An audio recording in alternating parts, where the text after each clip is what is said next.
Assalamualaikum warahmatullahi wabarakatuh. Waalaikumsalam warahmatullahi wabarakatuh. A'udzu billahi minasyaitonir rajim. Bismillahirrahmanirrahim. Alhamdulillahirabbil alamin wassalatu wassalamu ala asyrafil anbiya wal mursalin sayyidina wa maulana Muhammadin wa ala alihi wa sahbihi ajma'in, amma ba'du. Alhamdulillah, kita bersyukur kepada Allah Subhanahu wa taala karena dengan berkat limpahan taufik dan hidayahnya, nikmat dan karunia-Nya jualah sehingga dapatlah kita berkumpul di tempat yang berbahagia ini dalam acara ibu-ibu bayasinan ya Allah, setiap seminggu sekali. Salawat dan salam semoga senantiasa tercurah kepada junjungan kita Nabi besar Muhammad sallallahu alaihi wa ala alihi wasallam. Allahumma salli wa sallim ala sayyidina Muhammad wa ala ali sayyidina Muhammad. Ulun mengabulkan daripada hajat daripada Sahibul Bait untuk menyampaikan. Sini ulun akan menyampaikan hadis Rasulullah sallallahu alaihi wasallam yang diriwayatkan oleh Imam Muslim. Qala Rasulullah sallallahu alaihi wasallam, telah bersabda baginda Rasulullah sallallahu alaihi wasallam. Ujar Rasulullah bersabda, wa majtama'a qaumun fi baitin min buyutillah yatsluna kitaballah. Tidak ada berkumpul oleh suatu kaum.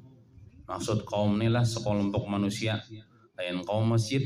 Kaum masjid itu ulun, maksudnya sekelompok manusia berkumpul fi baitin min buyutillah, daripada satu rumah, di rumah daripada rumah-rumah Allah. Nah, maksudnya apa? Rumah Allah itu apa maksudnya? Tahu lebihan rumah Allah itu apa? Masjid. Langgar. Ini pang lain rumah Allah lah. Sama. Ini pian jangan mengaku ini rumah pian lah. Seberataan di bumi ini milik Allah. Berarti ini kita di rumah Allah nih. Berkumpulan suatu kaum di suatu rumah daripada rumah Allah. Jadi apa yang di permukaan bumi ini milik Allah. Berarti ini rumah Allah. Apa yang mereka lakukan? Yatsluna kitab Allah. Mereka itu membaca akan kitab Allah. Apa kitab Allah, Bu? Kitab Allah, apa kitab Allah? Tahu lah pian? Al-Quran. Itu kitab Allah. Yasin termasuk lah. Termasuk. Bahkan Yasin itu kata Rasulullah qalbul Quran. Yasin itu ialah hatinya Al-Quran. Jadi bila membaca Yasin, ibu-ibu bayasinan itu sama membaca Al-Quran juga. Nah, wa yatadarasunahu bainahum, mereka itu batadarusan. Batadarusan itu ada caranya dengan membaca bergiliran, baca seikung, yang lain dengarkan gantian, atau bacanya sama-sama. Bombay, makanya kita baca Yasin kan. Nah, itu bisa juga tadarus namanya. Illa nazalat alaihimus sakinah wa ghasyyathumur rahmah, kecuali akan turun ke atas mereka itu suatu ketenangan dan diliputi rahmat Allah Subhanahu wa taala. Nah, jadi kita yakin apabila kita berkumpul di suatu tempat kita membaca Yasin, baca Al-Qur'an, itu turun rahmat Allah Subhanahu wa taala. Turun rasa ketenangan di hati mereka. Wa haffathumul malaikah, dan malaikat pun meliputi. Jadi malaikat itu ketujuhnya berkumpul di tempat-tempat di situ orang membaca Quran, baca Yasin, baca salawat. Nah, itu ada hadis bayasinan. Cuman bola kita apabila hendak dapat rahmat Allah, hendak diliputi oleh para malaikat mendoakan supaya dapat rahmat Allah, itu kita bayasinan itu ada adab-adabnya. Ada adabnya harus kita jalankan. Lamun adabnya kada dijalankan, bisa kada dapat rahmat Allah Ta'ala, bisa kada dapat keampunan dari Allah. Bahkan malaikat kada akan meliputi. Di antaranya apa? Nah, adab-adabnya itu harus dijalankan. Di antaranya kita bila mencapai buku Yasin itu harus wudu. Karena Yasin itu adalah Quran. Quran itu la yamassuhu illal mutahharun, tidak boleh menyentuh mushaf Al-Quran atau buku Yasin kecuali orang yang suci, orang yang sudah wudu. Nah, jadi jangan kada wudu, bila kada wudu mencapai itu Yasin haram hukumnya. Haram tuh katanya dapat dosa. Dapat dosa. Jadi Yasinan itu kita hendak cari pahala, bukan cari dosa. Jadi harus ada ilmunya. Di antaranya sebelum tolak Yasinan selamatnya wudu. Nah, amunnya kada ingat wudu misalnya, pas sudah datang ke Yasinan, maka pian kada usah nyapai buku Yasin. Membaca boleh aja kada wudu, gitu pian bahapal aja. Ikut kan hafal aja Yasin ini biasanya kalau kita ngikuti orang banyak, jangan menyentuh. Biar aja kawan yang wudu aja minta maaf, misalnya ada orang jolong ke kita, minta maaf belum ada wudu. Nah, itu. Jangan kita ada wudu mencapai. Nah, coba kita wudu dulu. Nah, itu di antaranya wudu lah. Nah, kemudian lagi adabnya. Nah, orang haid pangjar bolehlah membaca Quran. Nah, kalau orang haid ini kan orang junub lah. Dia kalau mencapai Quran tuh nyata kada boleh, haram. Tapi kalau dia membaca Quran, baca Yasin, Yasin wal Qur'anil Hakim, niatnya itu bukan baca Quran, tapi baca zikir. Kalau niatnya baca zikir, boleh ia membaca Yasin itu. Tapi kalau niatnya dalam hati baca Quran, haram. Orang haid, orang junub. Tapi kalau orang yang kada berwudu tadi, dia kada haid, kada junub, cuman kada berwudu aja, boleh membaca Yasin tanpa menyentuh Yasin. Tapi kalau menyentuh Yasinnya harus berwudu lah. Nah, itu adabnya lah. Nah, kemudian lagi disampaikan kalau kita membaca Yasin itu kita bukunya tuh jangan diandak di lantai. Nah, diandak di atas dedampar atau bantal kah diandak, atau diandak di pangkuan kita, nah di atas. Jangan sampai Yasin tuh di bawah pada lintuhut kita nih, lutut. Apalagi mana di lantai, ya tuh kada adab. Kurang adab, bisa kada dapat rahmat Allah, bisa kada dapat pahala, malah dapat dosa karena kada adab. Cobalah kita lihati orang tuh ketika Paskibra kan hanya Parak dan 17 Agustus nih. Paskibra tuh pasukan pengibar bendera ya kalau masuk coba. Coba lihat bubuhan nang Paskibra tuh. Ketika dia mengikuti bendera merah putih, wah, gerakannya ada aturannya. Kemudian meanunya kayak ini ya kalau memegangnya kayak ini. Kada sembarangan. Coba Yasin, Quran, belum takut nembian. Mulia Yasin kah? Mulia bendera merah putih kah? Yasin kah? Adalah di kubur kita takutnya malaikat. Siapa Tuhanmu? Siapa nabimu? Apa benderamu? Apa benderamu tuh kada ada? Apa warna benderamu kada ada? Tapi wah kita bukan. Apa kitab engkau? Wal Qur'anu kitabi. Jawabannya itu kena. Quran adalah kitabku. Nah, termasuk Quran itu Yasin. Jadi ketika orang memuliakan bendera merah putih karena dia menghargai ini lambang negara misalnya, maka kita lebih lagi menghargai Yasin adalah lambang agama kita, pedoman kita. Maka jangan sampai kita meletakkannya sembarangan. Letakkanlah di atas, jangan di lantai. Kalau kita mandap di lantai itu sama ayam mandap burit kita mandap di lantai, posisinya sama burit kita. Jadi kita harus menghargai, menghormati Al-Qur'anul Karim. Letakkanlah di atas. Maksud di atas tuh jangan di lantai. Apalagi membaginya kayak membagi orang dum-duman doh, goyang. Nah, jangan. Nah, jadi itu yang kedua, meletakkannya itu ya di atas tas kah, di atas dampar kah atau pada tidak bisa dampar di atas mangkuan kayak ini nah. Asa jangan di bawah pada lintuhut. Nah, kemudian bila kita berjalan membawa Yasin di kantong, jangan di kantong di burit sini mandak kayak dompet. Nah, itu kan ada badep juga, andaklah di kantong yang di sini misalnya di atas pada pinggang. Nah, itulah. Nah, kemudian lagi apa? Di antara adab kita bayasinan bolah Nah, yang kita jaga nih. Jangan sampai kita bayasinan itu dicampuri dengan maksiat. Kenapa maksudnya? Nih, bayasinan sejam mengwaya orang sejam juga. Nah, lah itu namanya gibah. Habis pahala kita baca Yasin. Gara-gara kita menggibah orang tadi. Nah, jadi ibaratnya tuh kalau tontong Yasinan bila sudah kadede lagi yang dibicarakan yang penting belikan ya sudah. Belikan ya sudah. Nah, banyak aja lagi gawian-gawian di rumah tangga yang harus digawi. Amun pandir nih kan kada habisnya pandir ini. Kada tuntungnya. Nah, jadi nang kita jaga jangan sampai gini sebelum Yasinan menunggu kawanan menggibah.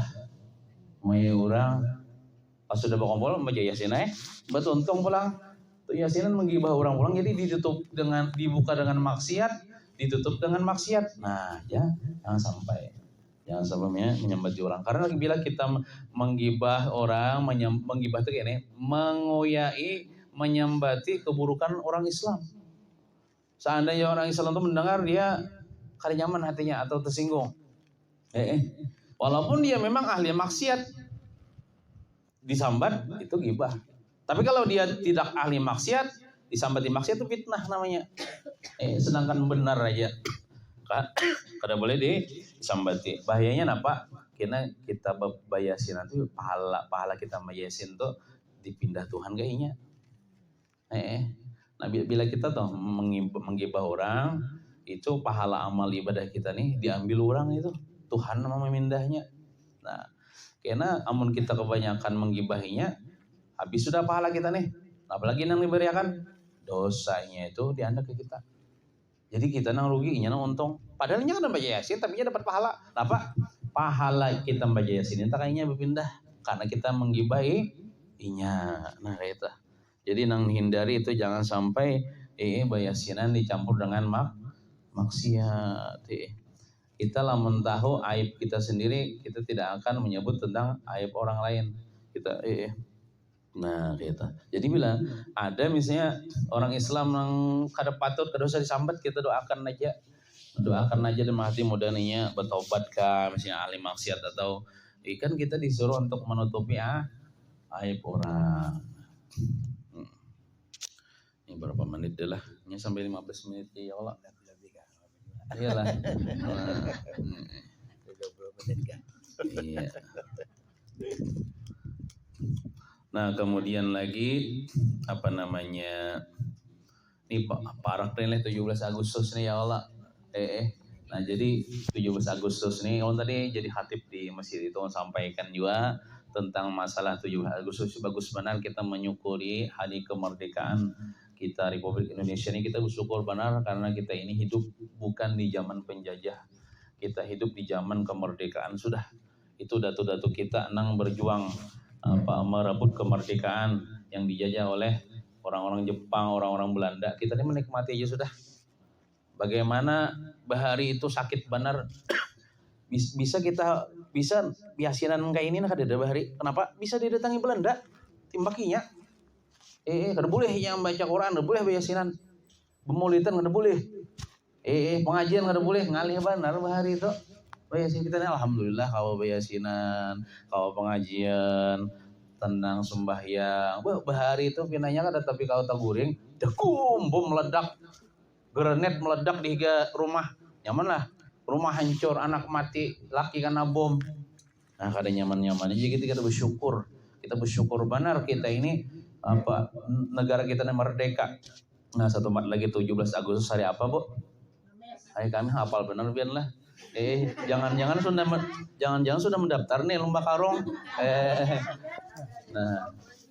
Iya Tanah Abang. Nah, jadi nang perlombaan itu boleh aja perlombaan itulah asal nang kada melanggar syariat Islam toh. Asal kada maksiat toh. Nah, masuk maksiat ini mau sampaikan aja bila perlombaan itu nang bakumpulan duit. Lalu Bu, siapa nang menang itu dapat hadiah tuh kayak judi Bu misalnya apa namanya lomba, walaupun lomba karung. Lomba kayaknya dulu lomba karung, kalau bila 4 lomba karung tuh pian mau mendaftar dan bayar. Nah, misalnya diperlukan pesertanya 20 ikong misalnya. Ibu-ibu aja berataan harus berdester aja misalnya. Itu kayak jadi masalah. Yang penting nutup aurat bolah. Yang penting berjilbab. Nah, 20 peserta ya. Yang diperlukan. Jadi jar panitia, setiap ibu-ibu yang mendaftar bayar misalnya Rp5.000. Bayar Rp5.000. Lalu dari duit itu terkumpul ditukarkan hadiah. Bang hadiah nih gitu. Hadiahnya misalnya itu kipas angin. Nah, jadi kan pas hari acara senang berapa orang tadi 20 kah? 20 orang tadi mengikuti lomba berataan. Lalu misalnya ada juara 1, juara 2, 7, 3. Dapat juara 1 dapat ini. Kipas angin juara 2, misalnya cangkir, misalnya juara 3. Itu judi. Nah, lamun hendak ada judi boleh kayak ini. Harus ada beberapa orang yang kada bayar. Itu namanya muhallil yang menjadikan halal. Contoh misalnya pesertanya misalnya 20. Barang 15 kah nang bayar, nang 5 tuh jangan bayar. Nah itu cara melepaskan daripada apa judi. Kalau bayar berataan bisa judi. Itu kan ada menang ada ruginya. Nah jadi caranya supaya atau misalnya ada bayar berataan panitianya aja ada donaturnya seikung menyediakan panitianya, kada usah dipungut biaya pendaftaran siapa aja asal 20 orang. Nah itu bagus lagi gitu. Nah jadi lamun bayar berataan lah pian jangan lompat. Bila pian menang itu haram hadiahnya nih hasil daripada menang judi. Bila kalah ya kalah judi namanya. Jadi lamun makanya panitianya harus berilmu juga. Bila kada berilmu bisa tersalah. Jadi caranya tadi ada sebagian orang, beberapa orang, 3 orang nang digratiskan. Yang 4 juga peserta, yang layak jiwanya artinya kawa juga terbuka. Jangan lumpuh. Bujur aja kada bayar tapi lumpuh. Ya apa nih 4. Nah, jadi misalnya 15 orang nang bayar, yang pendaftaran ada 5 orang nang kada bayar. Itu halal sudah. Nah, permainan kita. Nah, kemudian jangan ada kita dalam memperingati hari kemerdekaan dengan maksiat, jangan ada. Jangan sampai. Karena kemerdekaan ini nikmat Allah. Seharusnya kita syukuri dengan beribadah. Contohnya boleh mengadakan pengajian kah, bacakan Yasin kah, tahlil. Kita hadiahkan pahalanya kepada pejuang-pejuang kita yang telah meninggal dunia. Pahlawan-pahlawan kita yang telah meninggal dunia, mereka itu berjuang dengan dirinya, dengan hartanya, dengan jiwa dan raganya untuk kemerdekaan Republik Indonesia ini. Itu lebih menyenangkan para arwah, para pejuang kita. Itu lebih bermanfaat. Nah, lebih baik nang itu kita. Tapi lamun hendak nang lomba-lombaan tadi jaga lombanya jangan sampai ada unsur-unsur judi dan sebagainya lah. Nah kayak itu. Yang penting kita juga waktu baik itu kita mengadakan yasinan kah atau kita mengadakan peringatan hari kemerdekaan itu sebutin pesan dari Rasulullah, bukan pesan dari orang. Jangan ditinggalkan sembahyang. Jangan karamian acaraan tapi sembahyang enggak ada. Nah, itu haram juga namanya. Walaupun misalnya tidak ada unsur judi. Walaupun misalnya digratiskan sebagian tidak ada unsur judi, tapi kalau sampai perlombaannya sampai membawakan sembahyang, itu jadi haram nanti. Nah, jadi kita ini jangan tertipu. Kita bayasinan nih kan. Ya kalau bayasinan cangkal tapi sembahyang kada. Nah, itu rugi. Maka sembahyang ini penentuan nanti di akhirat.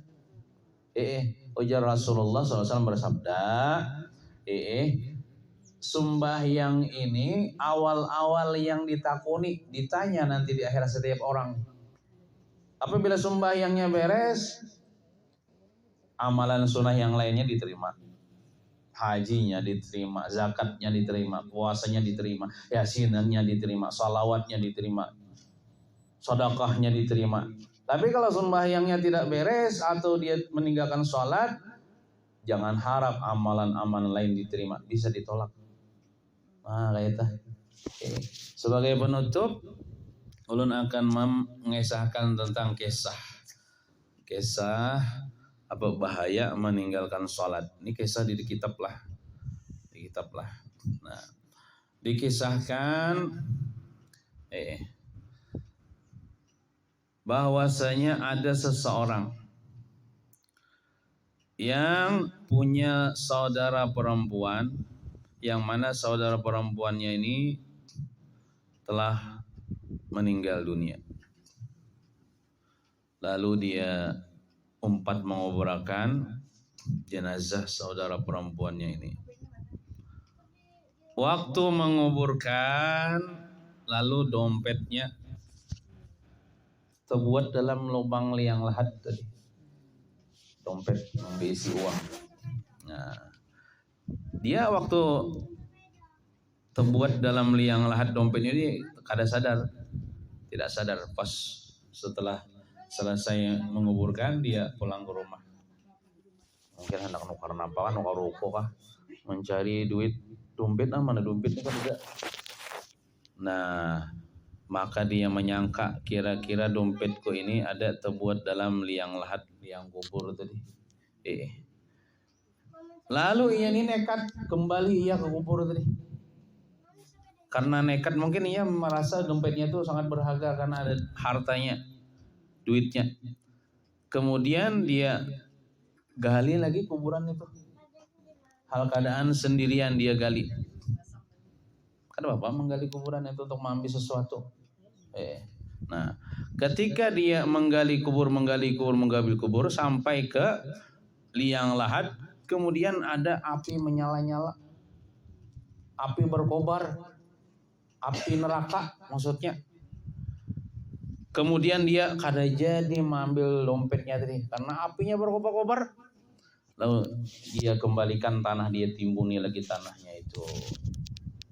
Nah, kemudian dia kembali ke ibunya, ke rumah. Hal keadaan menangis, hal keadaan sedih. Wahai ibu, wahai mama, napa jar nang umah nih? Kenapa jadi menangis nang jar? Ini lakian nih lah. Habarkan akan daku wahai ibu jar. Apa yang dilakukan oleh saudaraku ketika dia masih hidup, saudariku yang nang mati tadi, ketika dia masih hidup, apa amalannya? Ya nama kenapa ikam betapun kayak itu? Karena ulun wahai ibu melihat kuburnya menyala-nyala. Kenapa jadi menyala-nyala? Ulun tabuk karena ulun hendak mengambil dompet ulun. Menyala-nyala api neraka. Sekali mendengar itu menangis nang omah nih. Nangis nang omah nih. Lalu berkisah, wahai anakku, ketahuilah wahai anakku bahwasanya saudara perempuanmu itu dia waktu hidup suka meremehkan sholat fardu. Dan dia kadang-kadang mengerjakannya, cuman kadang-kadang mengerjakannya ini sudah keluar daripada waktunya. Maksudnya gini, menggawi sembahyang zuhur tak asar, menggawi asar tak maghrib tak isya atau subuh tak keluar terus waktunya. Artinya dia menunda-nunda waktu. Nah, menunda-nunda sembahyang aja tuh bisa disiksa di kubur dengan api neraka, apalagi tidak sholat. Nah, oleh karena itu jangan sampai kita nih sekali-kali meninggalkan sholat. Bila kita punya anak kita sampai umur 7 tahun kita perintah sholat, wajib kita perintah sholat. Sampai 10 tahun dia tidak sholat kita pukul. Tapi pukul yang kadang melukai bang. Pukulnya di kulit aja jangan muha. Paling mukulnya pakai bidah lidi ya Allah.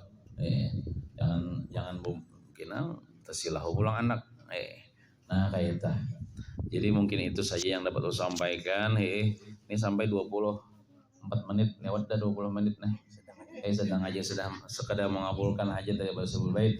Mudah-mudahan kita seberataan dapat rahmat Allah, dapat ampunan Allah, dapat syafaat Rasulullah sallallahu alaihi wasallam nanti di akhirat. Amin ya rabbal alamin. Wassallallahu ala sayyidina Muhammadin wa ala alihi wa sahbihi wasallam. Walhamdulillahi rabbil alamin. Al-Fatihah. أعوذ بالله من الشيطان الرجيم بسم الله الرحمن الرحيم الحمد لله رب العالمين الرحمن الرحيم مالك يوم الدين إياك نعبد وإياك نستعين اهدنا الصراط المستقيم صراط الذين أنعمت عليهم غير المغضوب عليهم ولا الضالين آمين